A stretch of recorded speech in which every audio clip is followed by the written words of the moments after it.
नमस्कार, आप देख रहे हैं अपना बिहार। आपके साथ मैं हूं शिप्रा झा। चुनावी साल में बिहार में शिक्षकों की बहाली भी बड़ा मुद्दा बनती जा रही है। टीचर को लेकर आए दिन नेता एक दूसरे पर हमला करने से नहीं चूकते। ऐसे में पूर्व सीएम जीतन राम मांझी ने शिक्षक नियुक्ति को लेकर सवाल खड़े किए, जिस पर प्रदेश की सियासत बेहद गर्म है।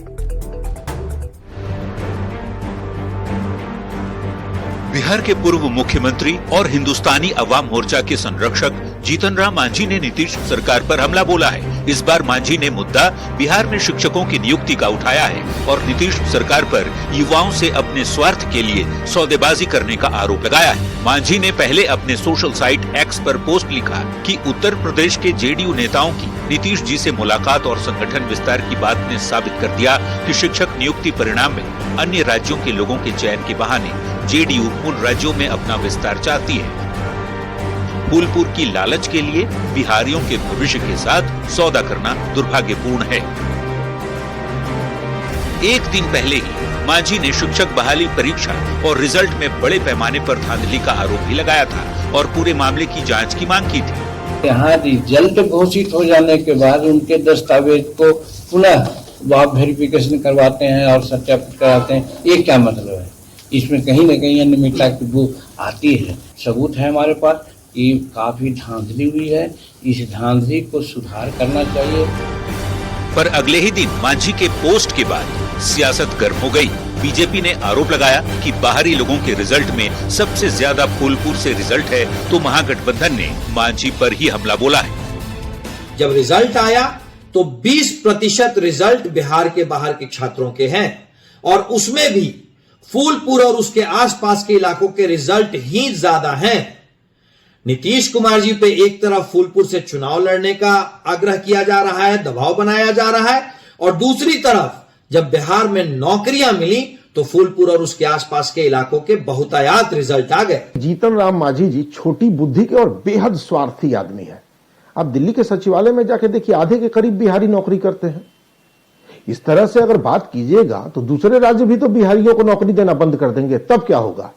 तो राजनीति में अपनी प्रासंगिकता बनाए रखने के लिए, चर्चा में बने रहने के लिए हमारी पार्टी हमारे नेता के खिलाफ बोलते रहते हैं, लेकिन वास्तविकता यही है कि उन्हें मालूम चल चुका है कि भारतीय जनता पार्टी उनकी पार्टी के अस्तित्व को समाप्त करने वाली है। कि जो वादा किया वो पूरा किया जा रहा है और बीजेपी को नहीं दिख रहा है, तो बीजेपी बताए कि बीजेपी शासित राज्यों में आखिर क्यों नहीं नौकरी देने की व्यवस्था की गई, क्यों जुमलेबाजी की गई। लोकसभा चुनाव से पहले बिहार में शिक्षक बहाली से जुड़े मामले पर जिस तरह से सियासत तेज हो रही है, उससे साफ है कि सरकार के खिलाफ एनडीए के नेता बहाली और गड़बड़ झाले को चुनावी मुद्दा बनाने में कोई कोर कसर नहीं छोड़ने वाले।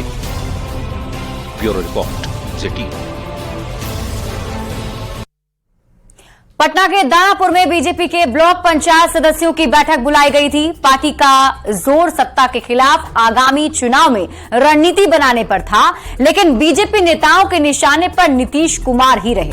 पार्टी प्रदेश अध्यक्ष सम्राट चौधरी हो या फिर नेता प्रतिपक्ष विजय सिन्हा, अटैक सीधा नीतीश सरकार पर नाकामियां गिनाने और भ्रष्टाचार के मुद्दे को हावी होने को लेकर किया गया।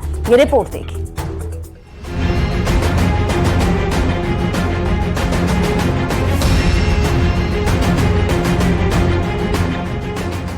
बीजेपी के ब्लॉक पंचायत सदस्य कार्य समिति की बैठक पटना के दानापुर में आयोजित की गई। पार्टी के बड़े नेताओं की मौजूदगी में आगामी लोकसभा चुनाव में मजबूती से चुनाव लड़ने की तैयारियों को लेकर मंथन किया गया। इन बातों पर जोर दिया गया कि बीजेपी ग्रामीण इलाके के पंचायत स्तर पर कैसे और किस तरह से प्रभावी भूमिका में आए।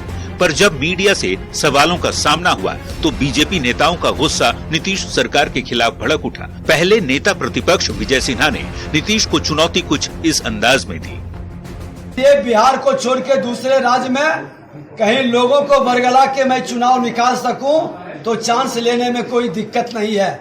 इसलिए ये बिहार छोड़ के भागने के फेर में है। खुला चुनौती देते हैं कि मुख्यमंत्री जी हिम्मत है, जिस नालंदा की धरती पर आपने जन्म लिया है उस नालंदा से चुनाव लड़िए और चुनाव आपको वहां की जनता हरा देगी, क्योंकि वहां की जनता के भावना को आपने कुचला है। जंगल राज को जनता राज बता करके आपने गुंडा राज में तब्दील कर दिया है। बारी प्रदेश अध्यक्ष सम्राट चौधरी की बोलने की आई तो बिहार में लूट, भ्रष्टाचार और अफसरशाही के हावी होने का आरोप लगाया गया। बताने की कोशिश सम्राट चौधरी ने की कि कैसे 18 साल के नीतीश के शासनकाल में माफिया सरकारी तंत्र पर हावी हो रहे हैं।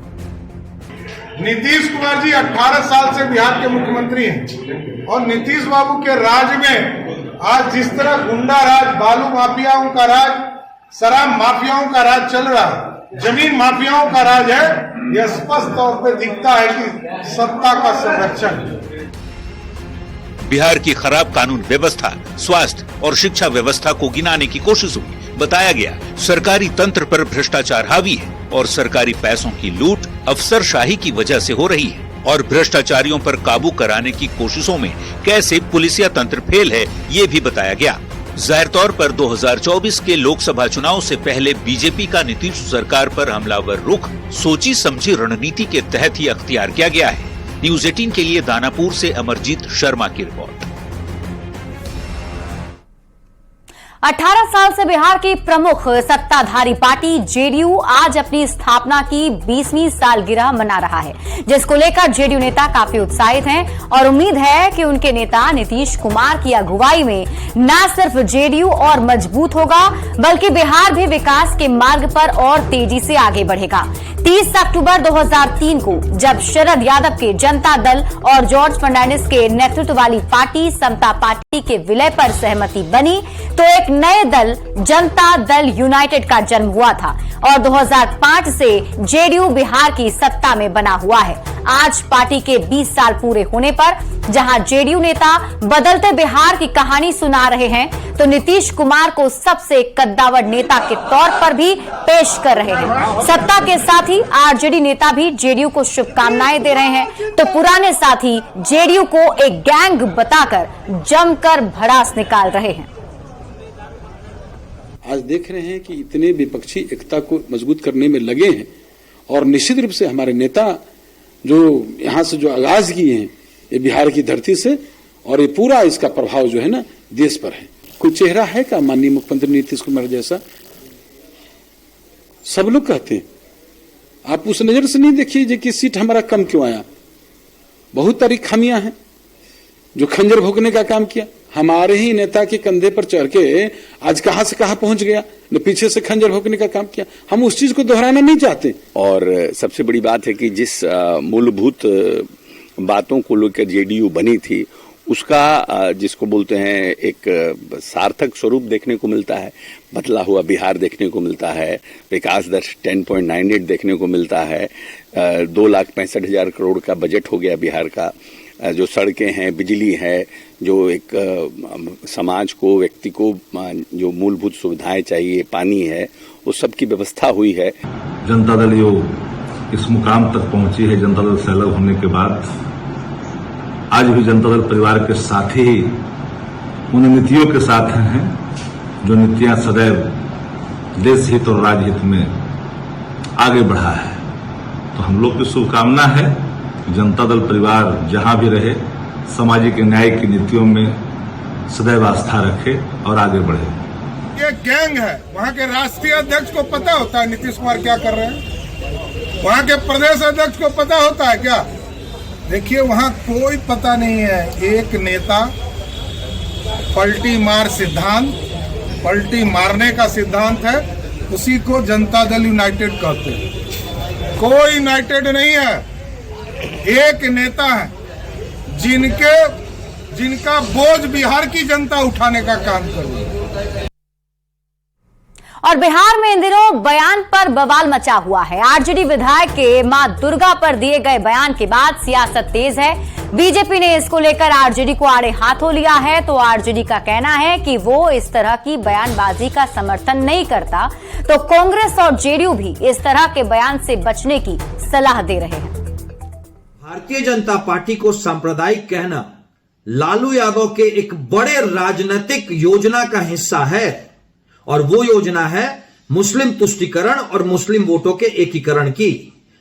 सही मायने में तो सांप्रदायिकता लालू यादव और उनका गैंग फैला रहा है, राजद के लोग और उनके साथी बार बार सिर्फ और सिर्फ सनातन के खिलाफ बोलते हैं। हम जिस धर्म को मानते हैं वो मेरा व्यक्तिगत मामला है और वो अपने धर्मों के प्रति हम प्रतिबद्ध हैं और हर धर्मों का आदर करते हैं, ये हमारी विचारधारा में शामिल है। भारतीय जनता पार्टी उन्माद को बढ़ावा देती है। धार्मिक उन्माद हिंद के संस्थापक है भारतीय जनता पार्टी। किसी भी नेता किसी भी पार्टी के हो, सामाजिक सौहार्द बनाए रखने की अहम भूमिका सामाजिक क्षेत्र में जो काम करते हैं उनकी सबसे प्राथमिक जिम्मेवारी यही बनती है।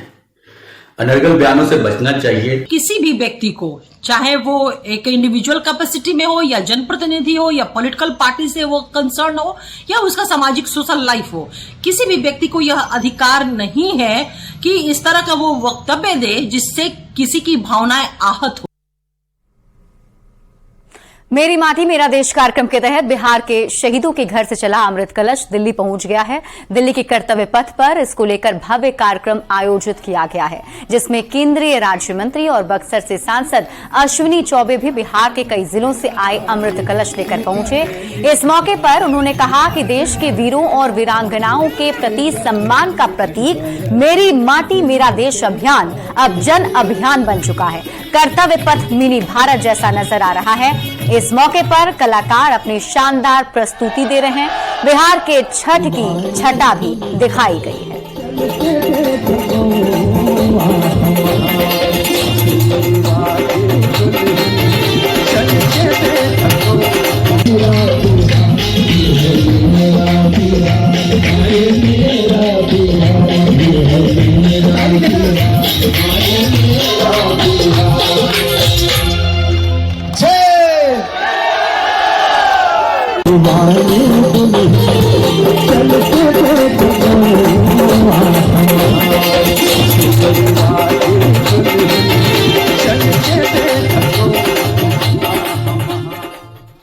बढ़ते आगे, बिहार में अपराधियों का कहर जारी है। अपराधी बेलगाम और पुलिस नाकाम नजर आ रही है। बीते 24 घंटे में 8 बड़ी आपराधिक वारदात हुई है। 8 जिले की तस्वीर हम आपको आपके टीवी स्क्रीन पर दिखा रहे हैं। यहां अपराधियों ने पुलिस को खुली चुनौती देते हुए गोलीबारी और हत्या जैसी वारदात को अंजाम दिया। मुजफ्फरपुर में जहां अपराधियों ने एमआर को गोली मारकर उसे घायल कर दिया, तो वहीं बाढ़ और वैशाली में भी अपराधियों ने गोली मार दी है। नालंदा में हत्या की घटना सामने आई, तो गोपालगंज में भी अपराधियों ने लूटपाट के दौरान चाकू मार दी।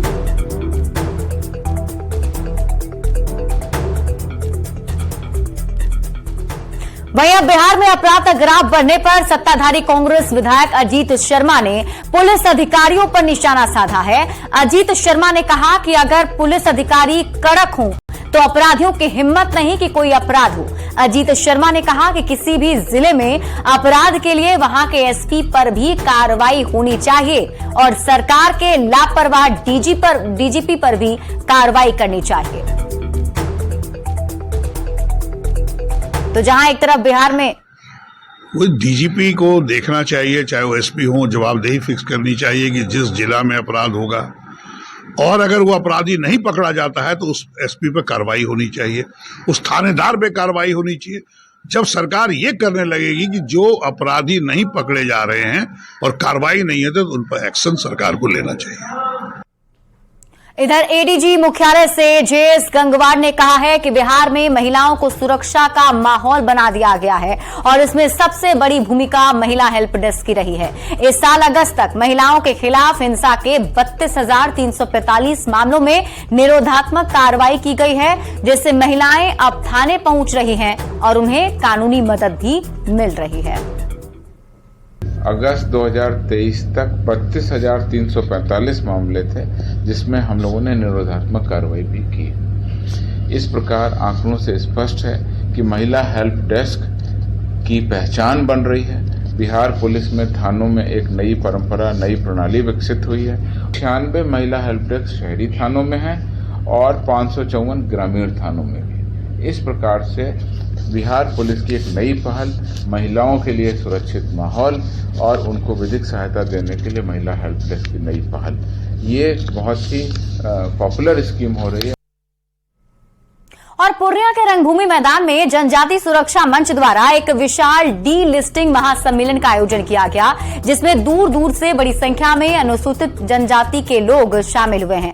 मौके पर जनजाति सुरक्षा मंच के राष्ट्रीय संयोजक राजकिशोर हांसदा ने कहा कि देश में बड़ी संख्या में हिंदू जनजाति के लोग धर्म परिवर्तन कर मुस्लिम और ईसाई बने हैं। वे लोग एक तरफ जहां जनजाति का आरक्षण का लाभ ले रहे हैं, तो वहीं अल्पसंख्यक का भी लाभ उठा रहे हैं। उन्होंने कहा कि सरकार कानून बनाकर इनको डी लिस्टिंग करे। जनजाति समाज में जो जनजाति धर्म और संस्कृति को जो लोग छोड़ दिया, विदेशी धर्म संस्कृति में चला गया, ईसाई मुस्लिम बन गया, लेकिन फिर भी वो लोग 80% आरक्षण जनजाति आरक्षण का लाभ ले रहे हैं। तो हम उसका खिलाफ करना चाहते हैं, खिलाफ करते हैं और उसको ऐसे लोग को जनजाति सूची से वो हटाना चाहते हैं और आरक्षण से वंचित करना चाहते हैं। और ये एक सीमांचल इलाका है, आप लोग भी कई बार क्वेश्चन पूछ चुके हैं प्रेस वार्ता में, और आए दिन सारे लोग चिंतित रहते हैं जिस प्रकार से सीमांचल के इलाका में धर्मांतरण चलता है, लव जिहाद चलता है, लोगों को प्रलोभन दे के छोटी छोटी जनजातियों को, आदिवासियों को, वनवासियों को धर्मांतरण कराया जाता है ईसाई मिशनरीज के द्वारा, आपको क्या कहता है मुस्लिम संगठनों के द्वारा। आज इन्होंने यह उपस्थिति दर्ज कराकर भारी संख्या में यह बता दिया है कि अब सारे जनजाति, सारे आदिवासी, सारे वनवासी जग चुके हैं। छठ महापर्व में बिहार से बाहर रहने वाले लोग अपने घर आते हैं और इसकी शुरुआत दीपावली में ही हो जाती है। ट्रेन में टिकट कंफर्म नहीं हो पा रही है और एयर टिकट के दाम आसमान छूते नजर आ रहे हैं। दिल्ली से पटना आने का किराया 5,000 की जगह अब 30,000 तक पहुंच चुका है। अपने घर आ रहे लोगों का कहना है कि पहले से टिकट बुक करवाने के बाद भी ज्यादा पैसे देने पड़े। त्योहार पर घर आना कितना मुश्किल है, बता रहे हैं हमारे सहयोगी विनीता मिश्रा। महापर्व में लोग अपने घर आते हैं, बिहार आते हैं और इसकी शुरुआत दीपावली में ही हो जाती है। दीपावली से ही लोग घर आने लगते हैं, लेकिन दीपावली और छठ महापर्व को देखते हुए पटना स्टेशन पर जितने भी ट्रेन है वो सब फुल नजर आ रहे हैं। बिहार आने वाले ट्रेन में टिकट नहीं है और जो बुकिंग है वो नहीं हो पा रही है। ऐसे में लोग एयर टिकट का सहारा ले रहे हैं, लेकिन एयर टिकट के दाम भी आसमान छूते हुए नजर आ रहे हैं। दीपावली और छठ के मद्देनजर जो लोग बिहार आते हैं, हर साल आते हैं, उन्हें अब आसमान छूता हुआ किराया भुगतना पड़ रहा है। क्या नाम है आपका? श्रुति। श्रुति कहाँ से आई है भैया? अहमदाबाद से। नॉर्मली जो टिकट पे करती है और अभी के टिकट दाम ज्यादा लगते हैं? हाँ थोड़े तो हैं। नॉर्मली 5,500 के राउंड लग जाता है, अभी 7,000 प्लस लग रहा है। 7,000 प्लस। हाँ, धीरे धीरे त्योहार नजदीक आएंगे तो और ज्यादा। हाँ वो तो बढ़ता है। हाँ, इसलिए हम लोग पहले से बुकिंग करवाने की कोशिश करते हैं, फिर भी बढ़ा हुआ रहता है वो डेट। जो त्योहार का डेट नजदीक होता है तो वो बढ़ा हुआ रहता है। ज्यादा ही हो जाता है। हाँ। अभी रिटर्निंग टिकट भी आपने लिया है? नहीं अभी नहीं लिया है। थोड़े लेट से लेंगे क्योंकि उसके भी दाम ज्यादा। हाँ वो अभी बहुत ज्यादा थे, तो कभी कभी होता है कि लास्ट में फिर कम भी होता है, वो डिपेंड करता है, तो हम लोग वेट कर रहे थे। बिल्कुल, तो ऐसे क्योंकि घर आना जरूरी है, महापर्व है, त्योहार है, लेकिन कितना पहले भी टिकट बुक करा लो, दाम ज्यादा देने पड़ रहे हैं। रेलवे की तरफ से ट्रेन ज्यादा तो चलाए जा रहे हैं, लेकिन टिकट नहीं मिलने के कारण लोग एयर टिकट का सहारा ले रहे हैं और ऐसे में पटना एयरपोर्ट पर भीड़भाड़ भी बढ़ी है। दिल्ली से पटना इंडिगो की हम बात करें तो 20,500 है। दिल्ली से पटना अगर एयर इंडिया की हम बात करें तो 18,500 है। वहीं स्पाइस जेट 11,500 है। 9 नवंबर के ये रेट हम बता रहे हैं आपको। वहीं 9 नवंबर को अगर मुंबई से पटना आना है आपको तो आपको 21,000 विस्तारा के देने होंगे, इंडिगो के 30,000 देने होंगे, एयर इंडिया के 30,000, स्पाइस जेट के 19,500। वहीं 10 नवंबर को दिल्ली से पटना आना और महंगा हो जाएगा, यानी अगर 10 नवंबर को आप दिल्ली से पटना आते हैं तो आपको 30,000 रुपए पे करने होंगे एयर टिकट के लिए। हालांकि रेलवे की तरफ से पिछले साल 54 ट्रेन चलाए जा रहे थे, इस बार अभी 56 ट्रेन चलाए जा रहे हैं। 74 ट्रेन चलाने का जो डाटा है वो तैयार किया गया है और ट्रेन चलाए जाएंगे। बावजूद इसके एयर टिकट के दाम 7वें आसमान पे नजर आ रहे हैं। महा त्योहार अपने घर में, अपने परिवार में मनाना है, यही वजह है कि एयर टिकट के जो आसमान छूते हुए दाम है लोग देने को मजबूर है। कैमरामैन अजय दुबे के साथ विनीता मिश्रा, न्यूज 18 पटना। बीपीएससी की परीक्षा में कई अभ्यर्थी सफल हुए, लेकिन इन तमाम अभ्यर्थियों के बीच एक आलोक कुमार राय भी हैं जो पटना एसएसपी कार्यालय में कांस्टेबल पद पर तैनात हैं। आलोक को पुलिस सेवा में नौकरी करते हुए 10 साल से अधिक हो गए, लेकिन उनसे पढ़ाई बंद नहीं की। अंततः आलोक ने इस बार के रिजल्ट में सफलता पाई है और उनका चयन प्रखंड कल्याण पदाधिकारी के पद पर हुआ है। आलोक की सफलता से उनके साथ काम करने वाले कर्मचारी भी काफी खुश हैं। बिहार लोक सेवा आयोग द्वारा 67वीं प्रतियोगिता परीक्षा का जो परिणाम घोषित किया गया है, उसमें बिहार के कई युवाओं ने परचम लहराया है। उसमें से एक है आलोक कुमार राय। आलोक कुमार राय का चयन प्रखंड कल्याण पदाधिकारी के पद पर किया गया है। वो पटना एसएसपी ऑफिस में कांस्टेबल के पद पर तैनात हैं। पुलिस डिपार्टमेंट एक ऐसा डिपार्टमेंट है जहां पर हर वक्त अपनी ड्यूटी करनी पड़ती है, लेकिन इसके बावजूद आलोक ने जो कर दिखाया है वह वाकई में अनुकरणीय है। सबसे पहले आलोक को न्यूज 18 की तरफ से बहुत बहुत बधाई।